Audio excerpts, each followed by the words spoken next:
Assalamualaikum warahmatullahi wabarakatuh. Perkenalkan, nama saya Cecilia dengan NPM 1771932. Di sini saya akan melakukan pelatihan klinik yaitu anamnesis dan pemeriksaan fisik pada sistem respirasi. Terima kasih, selamat menonton. Selamat siang Bapak. Perkenalkan Pak, saya dengan Dr. Sisil, dokter yang akan bertugas di klinik pada hari ini. Baik Bapak, jadi nanti kita akan melakukan wawancara atau tanya jawab ya Pak, untuk mengetahui kira-kira ada masalah apa pada Bapak. Sehingga nanti saya dapat memberikan penanganan dan pengobatan yang tepat. Dan untuk selanjutnya saya akan masukkan ke rekam medis. Untuk itu apakah Bapak bersedia Pak? Bersedia, Dok. Baik, bersedia ya Pak. Sebelumnya kalau boleh saya tahu dengan Bapak siapa? Oh, nama saya Reza, Dok. Oh, Bapak Reza usianya berapa Pak? 35 tahun. Oke, 35. Alamatnya di mana Pak? Ini, Dok, saya di Bojonggede. Oh, di Bojonggede ya Pak. Kalau Ya. boleh tahu pekerjaannya apa ya Pak? Sebagai guru aja sih, Dok. Oke, guru. Maaf Pak, apakah Bapak sudah menikah? Sudah, Dok. Kalau boleh tahu anaknya sudah berapa Pak? 2 orang anak, Dok. Oke, 2 ya. Baik Bapak, apakah ada keluhan yang bisa saya bantu Pak? Ini, Dok, saya batuk-batuk sama sesak nih.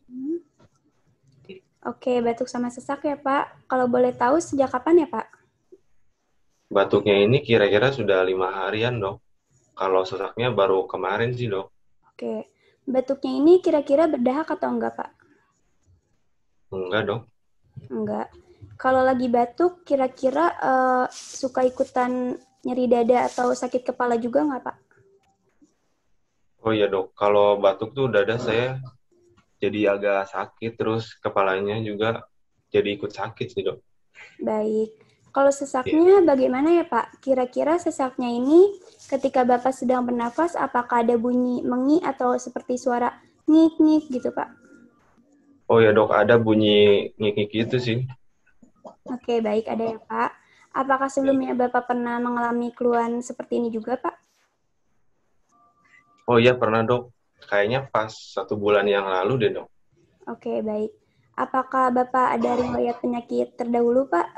Seperti penyakit asma atau sebagainya gitu, Pak? Iya, ada, Dok. Asma.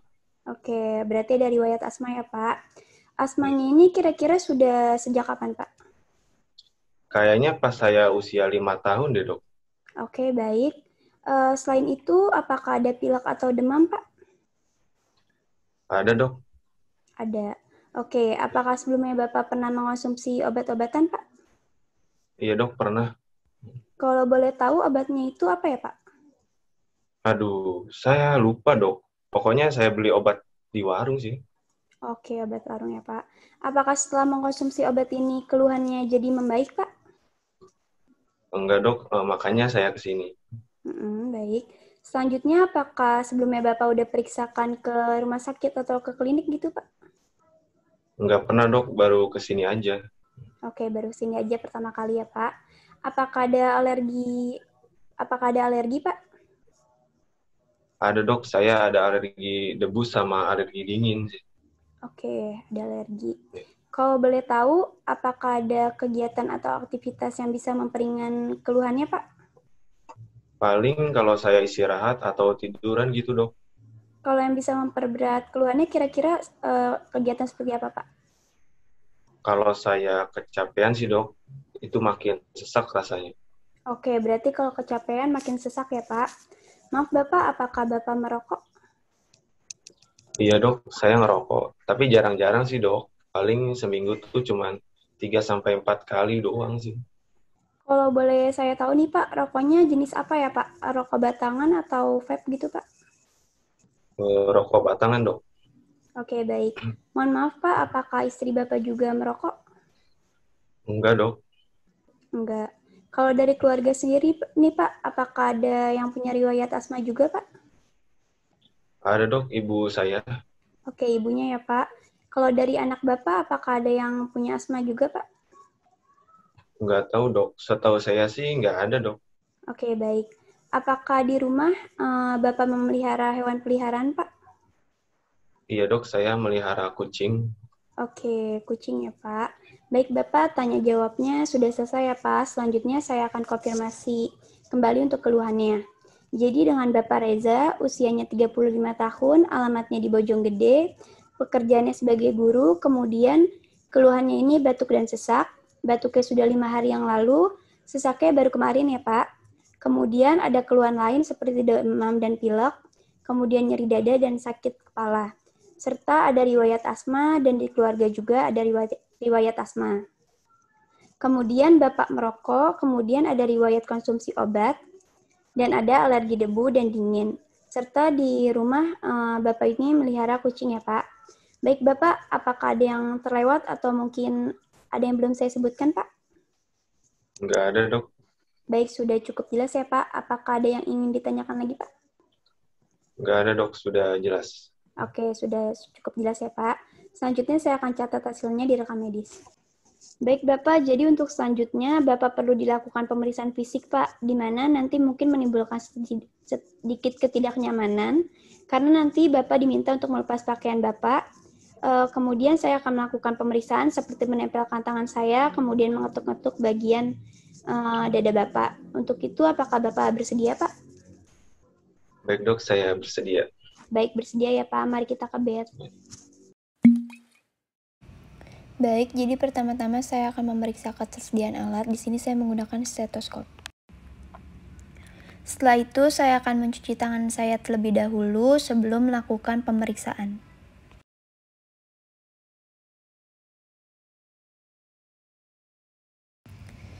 Jika sudah selesai melakukan cuci tangan, selanjutnya meminta pasien untuk melepaskan pakaian atasnya, kemudian berbaring terlentang. Silakan Bapak. Baik, jadi pertama-tama saya akan melakukan inspeksi keadaan umum yang berkaitan dengan pernafasan, yaitu inspeksi lesi pada dinding toraks, dilihat apakah terdapat lesi, kemudian apakah terdapat kelainan bentuk toraks, sifat, dan pola nafas. Di sini terlihat terdapat lesi, kemudian simetris bentuknya antara dekstra dan sinistra. Kemudian tidak ada kelainan bentuk toraks. Kemudian pola napas pasien saat ini cenderung normal, tidak bradikardi ataupun takikardi. Kemudian saya akan menilai ada tidaknya sesak dan menilai ada tidaknya nafas cuping hidung, penggunaan otot bantu nafas dan retraksi otot interkostal. Di sini dapat dilihat tidak terlihat adanya sesak nafas, kemudian nafas cuping hidung, kemudian tidak ada penggunaan alat bantu nafas dan retraksi otot interkostal. Keseluruhannya terlihat dalam batas normal. Setelah itu saya akan melakukan inspeksi warna kulit yang berkaitan dengan pernafasan, yaitu menilai sianosis, perifer seperti menilai warna kulit, kemudian warna bibir, kuku kebiruan, warna kulit pucat atau tidak. Di sini kita dapat lihat warna kulitnya itu normal sama dengan warna kulit sekitarnya. Kemudian tidak pucat. Setelah itu warna bibirnya juga normal, kemudian tidak ada kuku kebiruan. Selanjutnya saya akan melakukan inspeksi leher yang berkaitan dengan pernafasan. Pertama, menyebutkan ada tidaknya penggunaan otot bantu nafas, yaitu musculus sternocleidomastoideus dan suprasternal. Kemudian menyebutkan ada tidaknya pembendungan vena leher, dan menyebutkan ada tidaknya pembesaran kelenjar getah bening. Di sini dapat dilihat tidak ada penggunaan otot bantu nafas, musculus sternocleidomastoideus dan suprasternal. Kemudian tidak ada pembendungan vena leher, serta tidak terlihat adanya pembesaran kelenjar getah bening. Selanjutnya saya akan melakukan palpasi leher, yaitu melakukan perabaan kelenjar getah bening dengan cara mempalpasi dengan ujung jari pada daerah sepanjang musculus sternocleidomastoideus. Kemudian supraklavikula, infraklavikula, lalu melakukan pemeriksaan posisi trakea dengan meletakkan ujung jari tunjuk pada daerah antara trakea sampai sternocleidomastoideus, kiri dan kanan.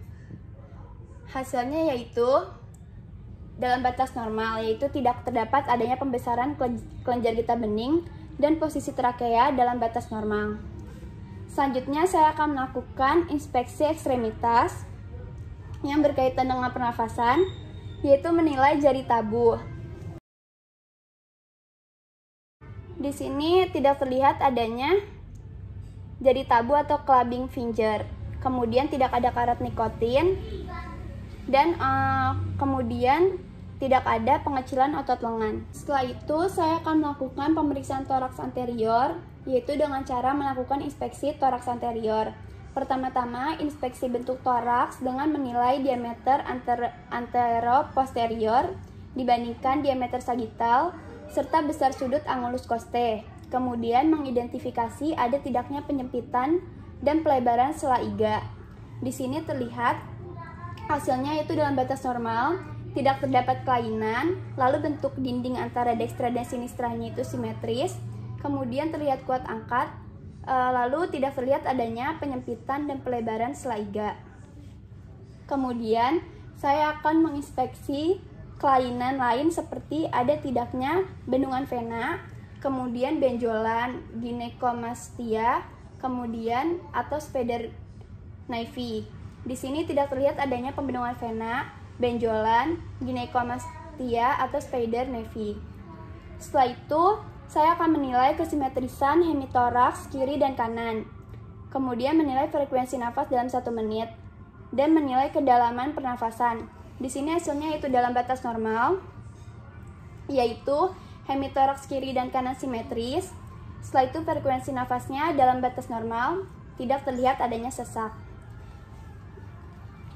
Kemudian saya akan melakukan palpasi pada toraks anterior, yaitu melakukan perabahan di seluruh toraks untuk menilai sela iga ada tidaknya emfisema subkutis, benjolan atau tumor, atau nyeri tekan. Maaf ya Pak. Apakah ada nyeri tekan Pak? Tidak ada. Baik, di sini pada pasien sela iganya normal, kemudian tidak ada emfisema subkutis, tidak ada benjolan atau tumor, dan tidak ada nyeri tekan.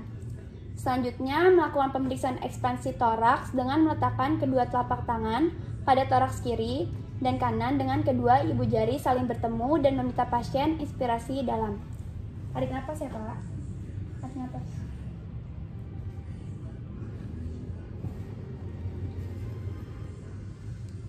Saat pasien inspirasi, hasilnya dalam batas normal. Setelah itu, saya akan melakukan pemeriksaan fremitus raba atau fremitus taktil dengan meletakkan permukaan palmar pangkal jari-jari atau sisi ulnar kedua tangan pada toraks anterior kiri dan kanan. Lalu meminta pasien menyebutkan angka 77 atau 99 secara berulang-ulang. Maaf ya Pak. Tolong Bapak sebutin angka 77 ya Pak. 77. 77. 77.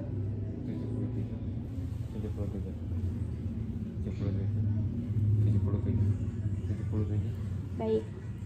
Di sini hasilnya dalam batas normal. Kemudian saya akan melakukan perkusi toraks anterior, yaitu dengan melakukan perkusi pada seluruh toraks anterior dari apeks paru, yaitu daerah supraklavikula sampai bawah untuk menilai secara umum ada tidaknya kelainan. Kemudian melakukan perkusi secara umum pada seluruh rapang paru anterior, dimulai dari apeks atau daerah supraklavikula secara berurutan dari toraks kiri ke kanan dan ke bawah secara zigzag sampai ke batas toraks.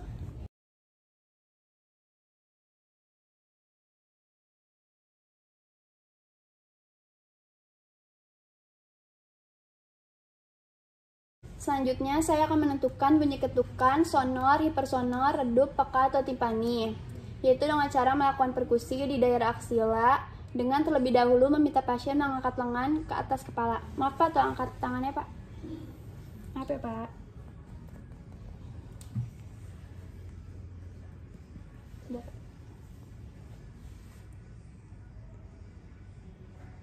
Setelah itu, saya akan melakukan perkusi batas paruh hati, yaitu dengan perkusi pada linea midclavikula kanan secara berurutan dari atas ke bawah hingga adanya perubahan dari suara sonor menjadi peka. Sonor, sonor, sonor, sonor, sonor, peka, peka. Berarti di sini merupakan batas paru hati atau hepar. Dan selanjutnya saya akan memeriksa peranjakan hati dengan meminta pasien untuk menarik napas dalam, lalu menahan napas sebentar. Maaf Pak, tolong tarik nafasnya. Oke. Kemudian, dari batas paruh hati yang telah ditemukan saat menahan napas tersebut, perkusi kembali diteruskan hingga mendapat perubahan suara sonor menjadi redup. Kemudian, ditentukan berapa jari peranjakan hati yang didapatkan, biasanya 2 jari. Selanjutnya, pasien diminta bernapas seperti biasa. Nafas seperti biasa, Pak. Selanjutnya, saya akan perkusi batas paru lambung, yaitu perkusi pada linea aksilaris anterior kiri, secara berurutan dari atas ke bawah ke arah kaudal, hingga ada perubahan dari suara sonor menjadi timpani, yang merupakan lambung kosong, atau redup lambung terisi. Maaf ya, Pak. Sonor,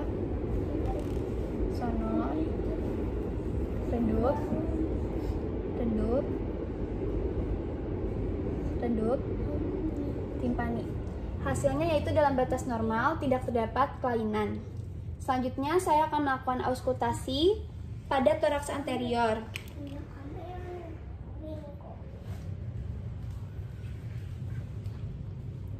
Yaitu dengan melakukan auskultasi secara sistematis dimulai dari apeks paru ke bawah kiri dan kanan dibandingkan setiap langkah, serta meminta pasien untuk menarik napas dalam-dalam.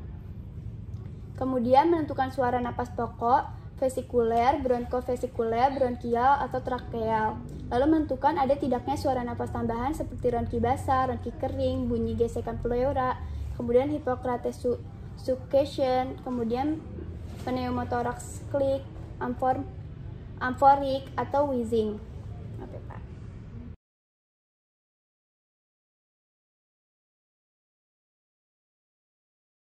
Pada auskultasi, suara napas pokoknya vesikuler dan terdapat suara tambahan seperti wheezing. Melakukan pemeriksaan auditory fremitus, yaitu menentukan bunyi hantaran suara bila didapatkan suara nafas bronkovesikuler atau bronkial. Kemudian meletakkan stetoskop pada dinding toraks secara simetris dan pasien diminta mengucapkan angka 77 atau 99. Kemudian melakukan pemeriksaan egofoni dengan cara meminta pasien mengucapkan II. Kemudian melakukan pemeriksaan bronkofoni dengan cara meminta pasien mengucapkan kata 99 dan melakukan pemeriksaan whispered pectoriloquy dengan cara meminta pasien berbisik dengan mengucapkan kata 99. Di sini karena nafas pasiennya tadi vesikuler berarti tidak perlu dilakukan. Lalu melakukan inspeksi dan palpasi toraks posterior. Dengan menyebutkan ada tidaknya benjolan atau tumor, kelainan bentuk tulang belakang, atau benjolan pada tulang belakang. Kemudian melakukan perabaan di seluruh toraks posterior untuk menilai ada tidaknya emfisema subkutis, benjolan atau tumor, atau nyeri tekan. Maaf, Pak. Ada nyeri tekan nggak, Pak? Di sini bentuk toraksnya itu normal antara dekstra dan semistranya. Kemudian tidak terdapat adanya kelainan bentuk tulang belakang atau benjolan. Kemudian tidak ada emfisema subkutis, benjolan atau tumor, dan tidak ada nyeri tekan. Setelah itu saya akan melakukan pemeriksaan ekspansi pada toraks posterior dengan meletakkan kedua telapak tangan pada toraks belakang kiri dan kanan dengan kedua ibu jari saling bertemu dan meminta pasien inspirasi dalam mulai dari bawah skapula, kemudian melakukan pemeriksaan fremitus taktil dengan meletakkan permukaan palmar pangkal jari-jari atau sisi ulnar kedua tangan pada toraks posterior kiri dan kanan, kemudian meminta pasien untuk menyebutkan angka 77 atau 99 secara berulang-ulang dan merasakan dengan teliti getaran suara napas yang ditimbulkannya. Kemudian melakukan langkah seperti tadi, yaitu meminta pasien menyebutkan angka 77 atau 99 berulang-ulang di daerah toraks posterior, mulai dari daerah interskapula ke bawah, dan melakukan konfirmasi antara tangan kanan dan kiri pada setiap lokasi. Bisa tolong sebutin 77, Pak?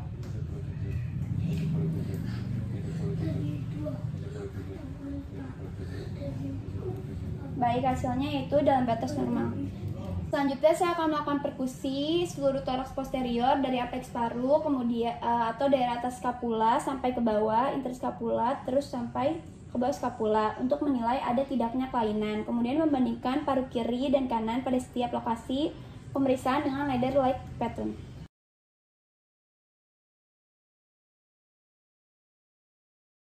Kemudian di sini tidak terdapat adanya kelainan. Selanjutnya saya akan perkusi batas toraks posterior, yaitu dengan melakukan perkusi pada garis skapula kanan dan kiri untuk mencari batas toraks posterior kanan dan kiri dengan berpedoman kepada korpus vertebrae mulai dari vertebrae prominens atau cervical 7. Pertama-tama saya akan melakukan perkusi batas toraks posterior kanan, yaitu dengan memperkusi pada linea skapula kanan secara beraturan ke arah kaudal dengan meletakkan jari plesimeter pada arah tegak lurus terhadap gerak perkusi dengan gentle, kemudian menentukan adanya perubahan dari suara sonor menjadi redup. Setelah itu melakukan perkusi batas toraks posterior, yaitu dengan cara perkusi pada linea skapula kiri ke arah bawah dengan menentukan adanya perubahan dari sonor menjadi redup.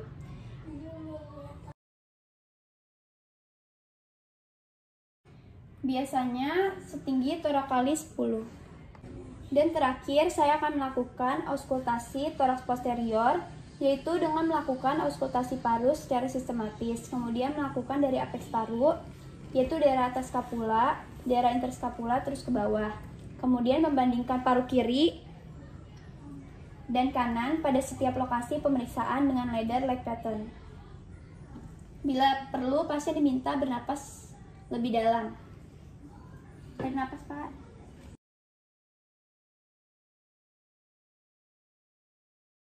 Baik, Bapak, pemeriksaannya sudah selesai. Silakan Bapak pakai kembali bajunya dan kembali ke meja pemeriksaan. Baik, Bapak, berdasarkan hasil anamnesis dan pemeriksaan fisik yang tadi sudah dilakukan, mungkin Bapak ini mengalami asma ya, Pak, di mana pada saat dilakukan pemeriksaan fisik tadi terdapat suara wheezing atau mengi. Akan tetapi untuk lebih menegakkan diagnosis saya, maka saya perlu melakukan pemeriksaan penunjang lainnya, Pak. Untuk itu, apakah Bapak bersedia, Pak? Baik dok, saya bersedia. Baik, bersedia ya, Pak. Selanjutnya, saya akan catat hasilnya seluruhnya di rekam medis. Baik, Pak, terima kasih, Kemudian Pak. saya akan merapikan alat dan mencuci tangan saya kembali.